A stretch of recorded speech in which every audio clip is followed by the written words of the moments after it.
नमस्कार मित्रांनो, PM किसान योजनेच्या 19व्या हप्त्याचे वितरण प्रसंगी राष्ट्रीय कार्यक्रमामध्ये माननीय देवेंद्र फडणवीस साहेब यांनी काही महत्त्वपूर्ण घोषणा केल्या आहेत व त्यांनी याची काही माहिती देखील दिली आहे।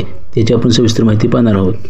तर केंद्र सरकारकडून बळीराजा जलसंजीवनी योजना मंजूर करून विदर्भातील 19 सिंचन प्रकल्प पूर्ण व तसेच PM किसान योजनेच्या धर्तीवर नमो किसान योजना यामध्येही 3000 रुपयाची वाढ करण्यात आलेली आहे असे सांगण्यात आलेले आहे।